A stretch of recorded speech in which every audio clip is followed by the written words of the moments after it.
आप सांसद हो जाएं, विधायक हो जाएं, चाहे 1 दिन के लिए चाहे 5 वर्ष के लिए, आपकी जीवन भर की पेंशन पक्की हो गई और तमाम सुख सुविधाएं पक्की हो गई।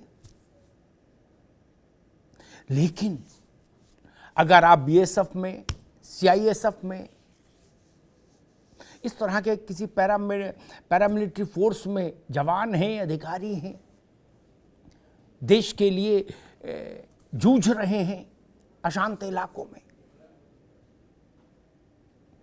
तो जब आप रिटायर होंगे तो आपको कोई स्थायी पेंशन नहीं मिलेगी। आप न्यू पेंशन स्कीम के तहत रहेंगे, जिसमें आप बाजार के हवाले होंगे। अब बाजार में जो मिल जाए सो ठीक, ना मिले तो शिकायत नहीं। यही हाल है अगर आप सरकार के किसी विभाग में मुलाजिम रहे हैं, अध्यापक रहे हैं, आपका सेवा काल जब समाप्त होगा तो आप एक अनिश्चितता के भंवर में खड़े पाएंगे अपने को। इसी की लड़ाई है। इसमें 2 बातें, एक राजनीतिक लोग और कर्मचारियों के बीच में भेदभाव क्यों? सांसद विधायकों को अगर वही पुरानी व्यवस्था लागू है उनके लिए, तो फिर ये कर्मचारियों के लिए ये नई व्यवस्था क्यों? एक। और दूसरी बात, जिस नई व्यवस्था को कोई कर्मचारी स्वीकार नहीं कर रहा, वो व्यवस्था लोकतंत्र में चले क्यों? लोकशाही में, लोकतंत्र में जनता के द्वारा, जनता के लिए, जनता की सरकार, यही ना परिभाषा है। पूरे भारत में हर प्रदेश में चले जाइए, एक भी ऐसा सरकारी कर्मचारी नहीं मिलेगा, ऐसा कोई पुलिस का जवान नहीं मिलेगा किसी राज्य में, ऐसा बीएसएफ का, सीआईएसएफ का कोई जवान नहीं मिलेगा जो इस नई पेंशन व्यवस्था के हक में खड़ा हो, पक्ष में खड़ा हो। तो जब नहीं, कोई भी पक्ष में नहीं, तो ये आई क्यों व्यवस्था नहीं? और आ भी गई तो चले क्यों? हमने संविधान बदल दिया, जाने कितनी बार उसमें संशोधन कर दिए, ये एनपीएस पर अड़ना क्यों? संविधान में भी बहुत सारे व्यवस्थाएं जो समय के साथ लगा देश को कि ये ठीक नहीं है, उनमें परिवर्तन किया।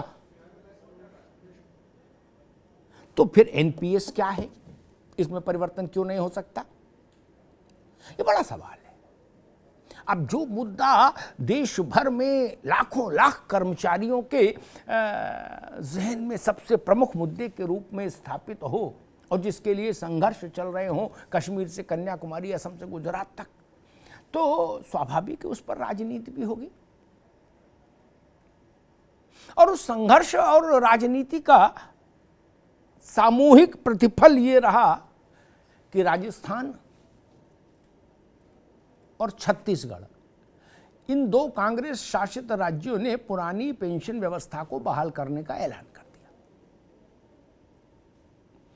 एक डेवलपमेंट ये रहा कि अरविंद केजरीवाल की पार्टी, यानी आम आदमी पार्टी के द्वारा शासित पंजाब में पुरानी पेंशन व्यवस्था बहाल करने का ऐलान भगवंत मान ने कर दिया।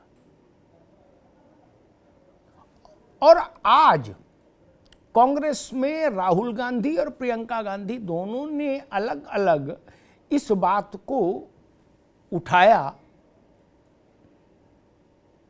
कि अगर हमारी सरकार आई, चाहे हिमाचल, चाहे गुजरात या भविष्य के अन्य चुनावों में, तो कांग्रेस पुरानी पेंशन व्यवस्था लागू करेगी।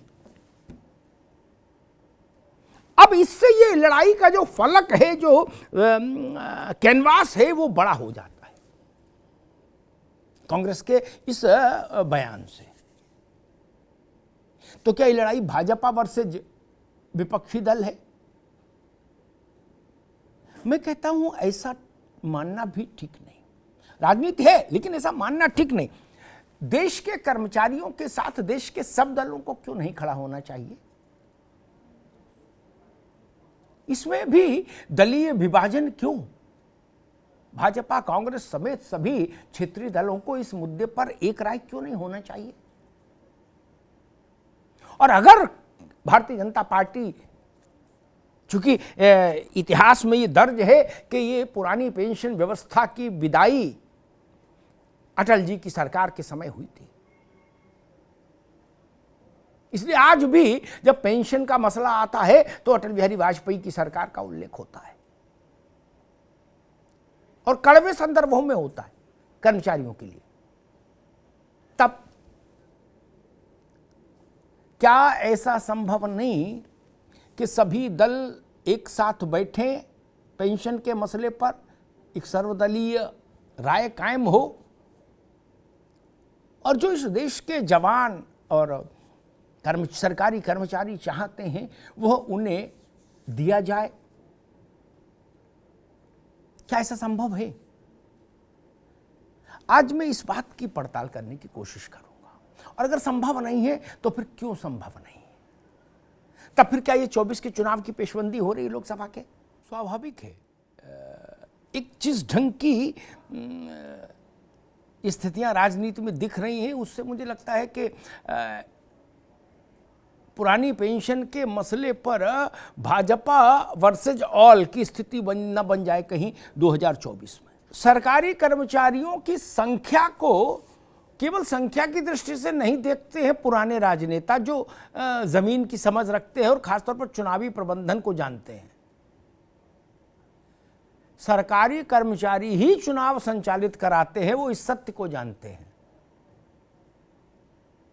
इसलिए भी राजनीति, अगर खालिश राजनीति की बात करो तो इसलिए भी ये मसला गंभीर हो जाता है।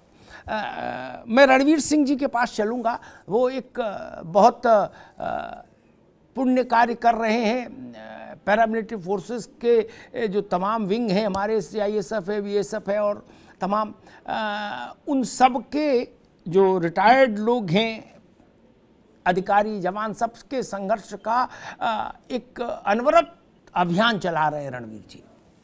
रणवीर जी, यही बात ज्यादा खलती है कि बॉर्डर पर BSF का जवान शहीद हो जाए तो उसके लिए नियम दूसरे, अशांत क्षेत्रों में पूरा सेवा काल गुजार दे, अपना शरीर गला दे, वो रिटायर हो जाए अधिकारी जवान, उसके लिए नियम दूसरे। और जो ठंडे में बैठ के नेताजी एक बार विधायक हो जाएं, सांसद हो जाएं, वो जिंदगी भर मालपुआ खाएं। वाजपेयी जी के समय में ही पार्लियामेंट के ऊपर अटैक हुआ था। कौन लड़े थे? भारत का लोकतंत्र के सूर्य पर ग्रहण लगा था और मैं उस दिन वहां था संसद के भीतर पत्रकार गैलरी में। मैंने वो भगदड़ देखी। भारत का लोकतंत्र बंधक हो जैसी स्थिति में आ गया था, सूर्य पर ग्रहण लग गया था। जान किसने दी? यही पैरामिलिट्री फोर्सेस के लोगों ने, जवानों ने। इनके लिए तो कम से कम राजनीतिक चेतना को उदार होना चाहिए था। बेटा शहीद होकर आए तो क्या देश की उसके प्रति को, उसके परिवार के प्रति को फर्ज नहीं?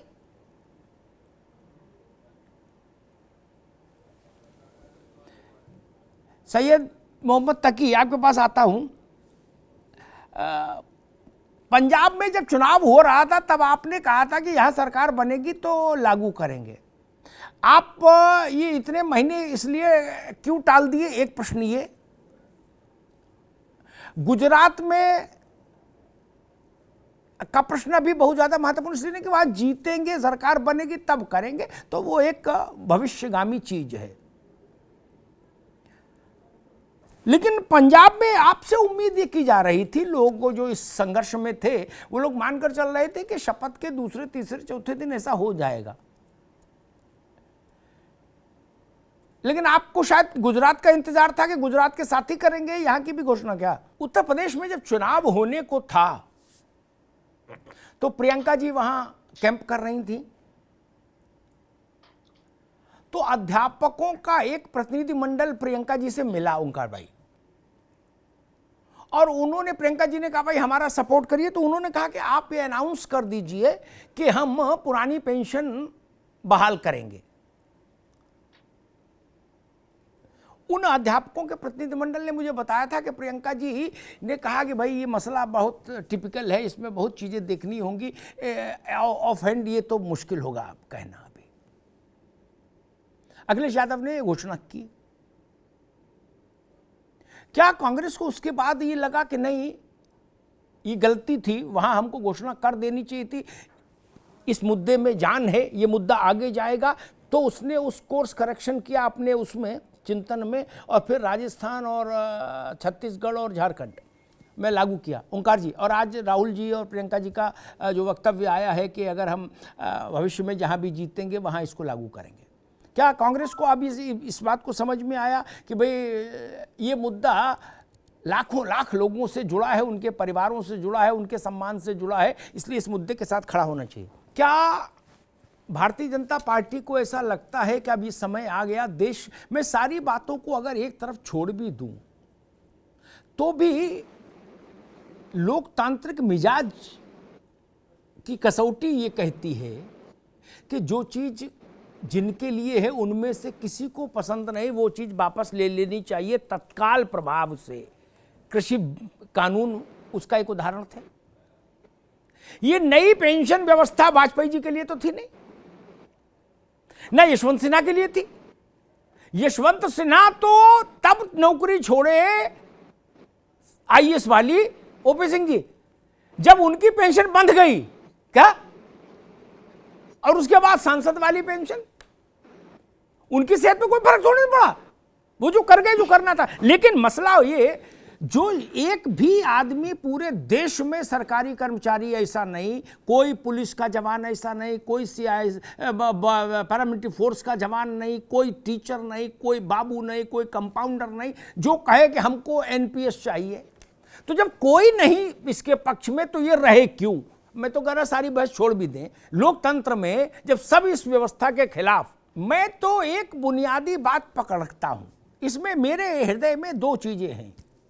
एक, मेरा मन उन इस बात से बड़ा आहत होता है कि जो लोग सुरक्षा बलों में हैं, चाहे वो अर्धसैनिक बलों में हो और चाहे राज्य के पुलिस बलों में हो, बड़ी तपस्या करते हैं, जीवन हाथ पर लेकर चलते हैं,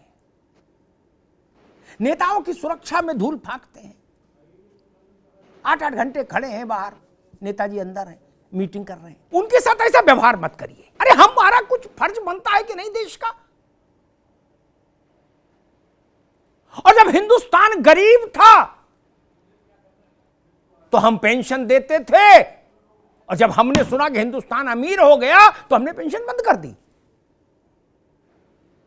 जब हम गेहूं बाहर से मांग कर लाते थे, लाल गेहूं, तो हम पेंशन देते थे। यह हमारा नैतिक दायित्व था एक राष्ट्र के नाते। और जब हम बड़े जहाज खरीदने लगे, बड़े बुलेट ट्रेन बनाने लगे और वैभव हो गया, तमाम तरीके के गैजेट्स आ गए और तमाम भव्यता हो गई, तो हमने उनको बाजार के हवाले कर दिया। बाजार अच्छा है, लेकिन हर चीज बाजार के हवाले नहीं हो सकती। हमारा अध्यापक बाजार के हवाले नहीं होना चाहिए। अच्छा बताइए, जो लोग ये कहते हैं कि भ्रष्टाचार 10 लाख 20 लाख की जो संख्या है, ये जवानों की पुलिस और पैरामिलिट्री फोर्स में ला दीजिए, अध्यापक सरकारी राज्यों के और केंद्र के मिला दीजिए, अध्यापक क्या भ्रष्टाचार कर लेगा भैया बताइए? क्या भ्रष्टाचार कर लेगा? बहुत होगा तो कोई बच्चा अपने घर से गन्ने का रस ले आएगा, कोई शकरकंदी ले आएगा, गुरुजी भिजवाई है घर वालों ने, आप रख लो। इससे ज्यादा तो कुछ नहीं। वहां भारतीय जनता पार्टी ने एक रोशनदान खोला है, दरवाजा ना सही लेकिन रोशनदान खोला है।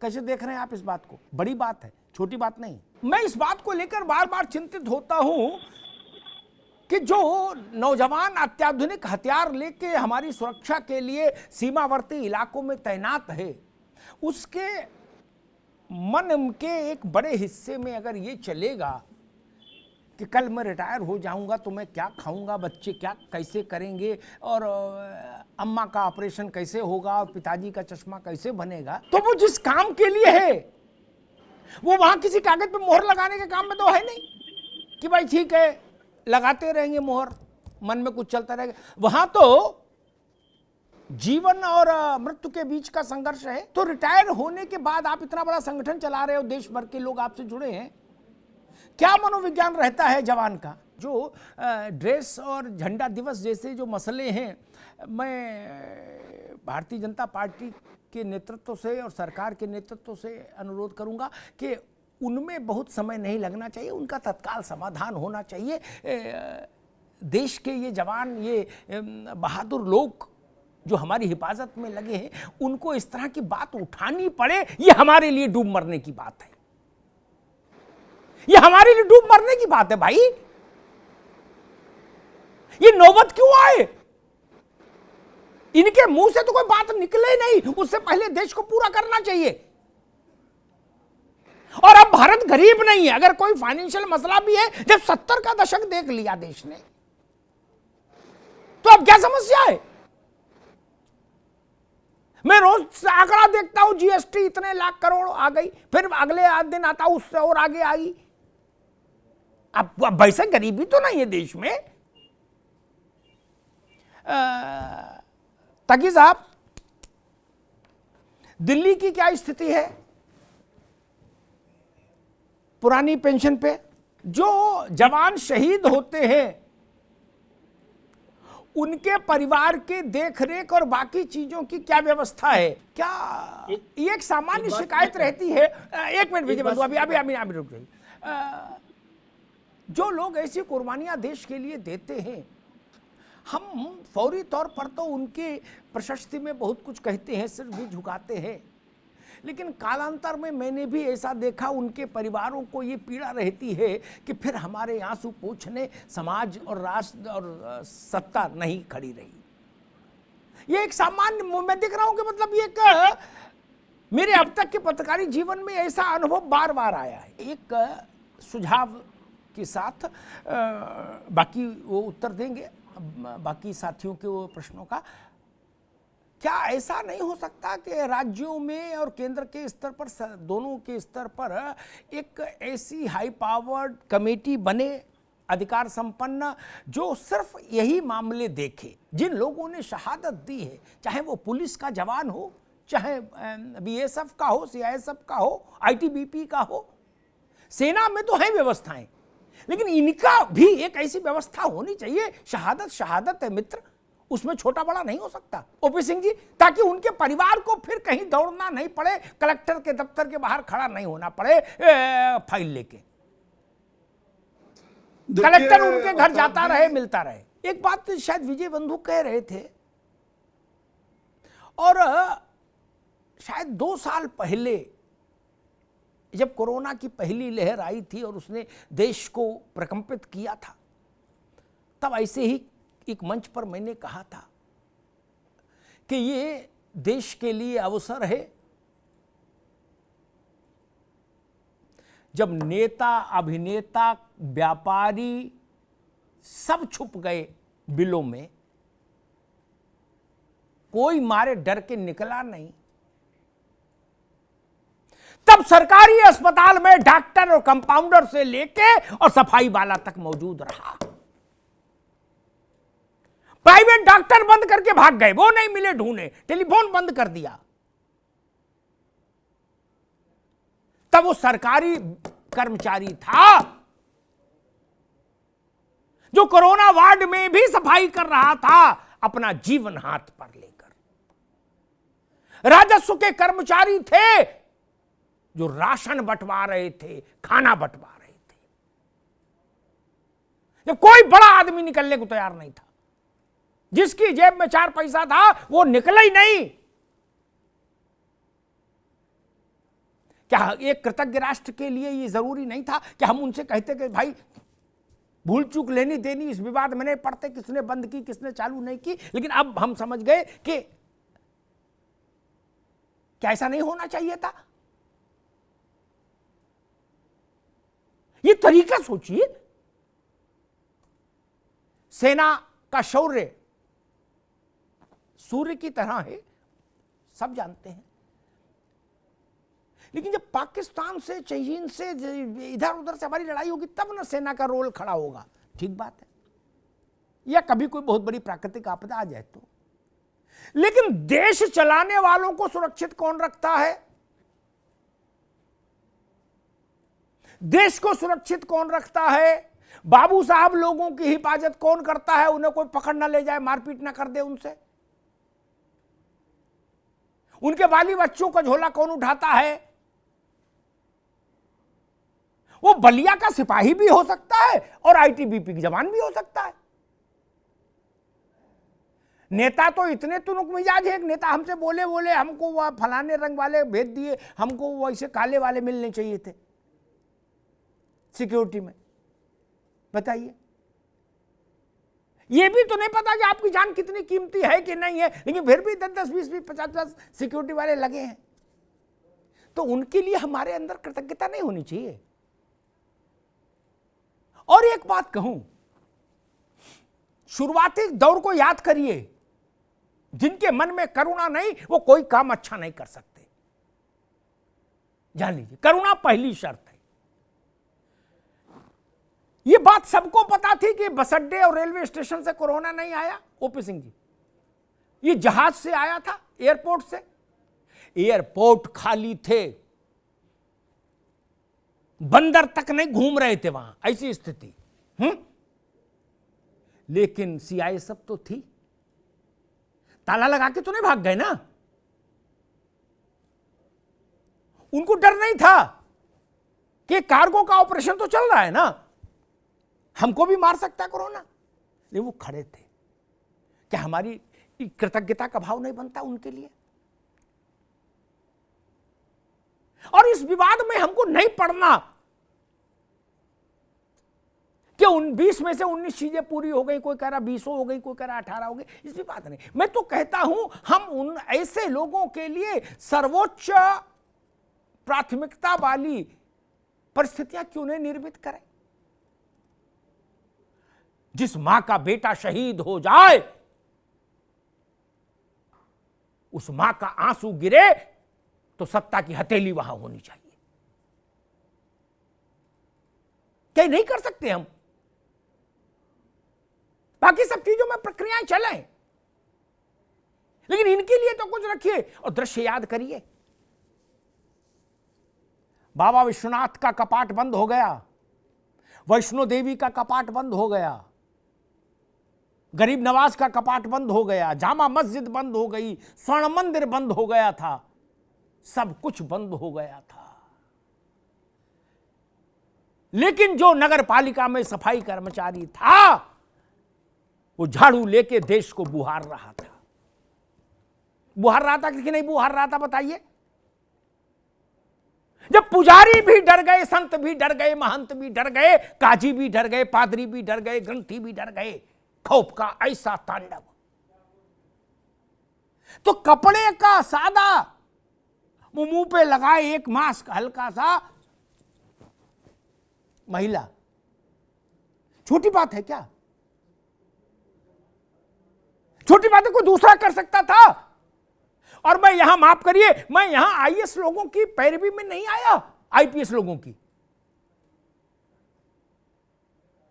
कि उनकी पेंशन पे नहीं, वो अच्छे लोग हैं, सब ठीक हो जाएगा। मेरी चिंता वो परिवार हैं जो छोटी तनख्वाह के लोग हैं। आप उनसे क्या उम्मीद करते हैं? वो क्या बचा लेंगे?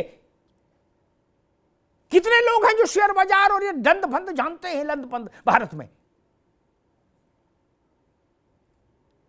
मेरे ख्याल से 2.5-3 लाख हमारे यहां उत्तर प्रदेश में ओपी भाई अकेले पुलिस के जवान हैं। उनके घरों की स्थिति क्या होगी?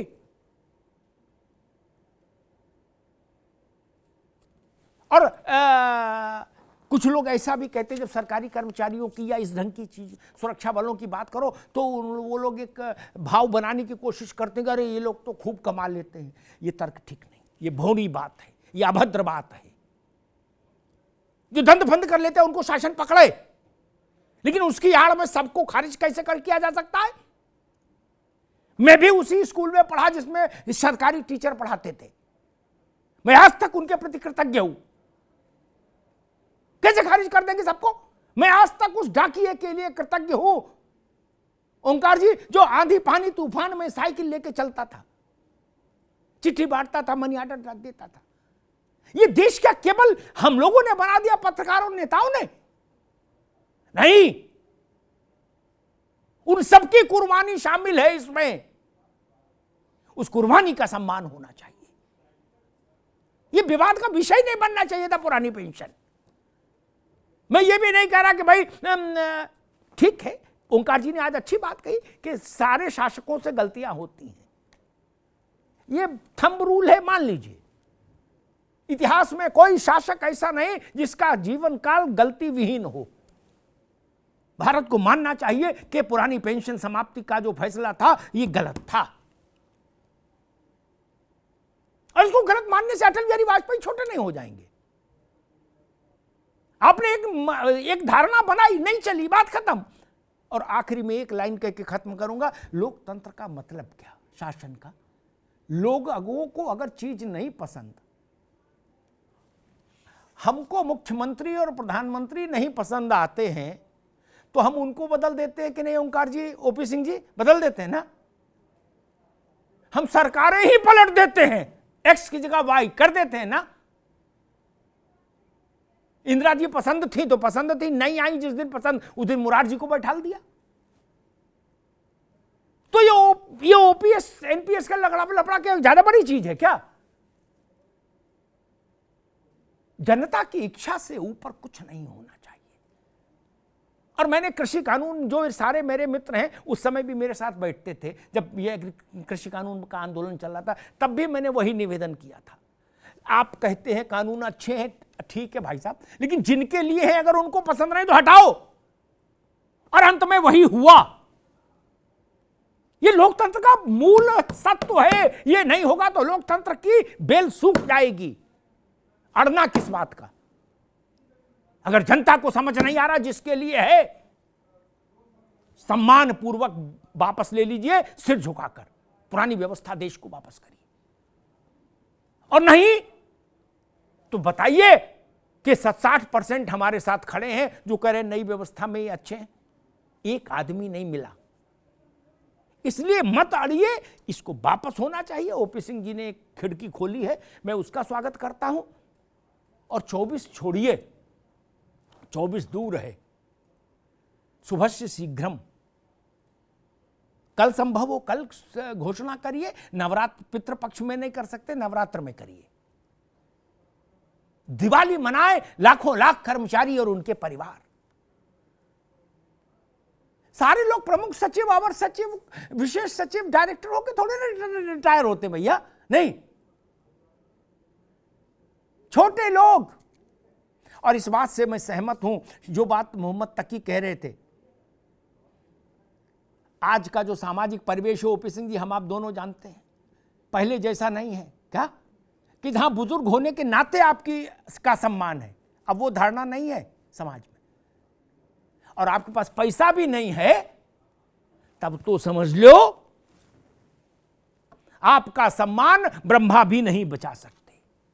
उपेक्षा, उल्हाना, अपमान झेलेंगे आप।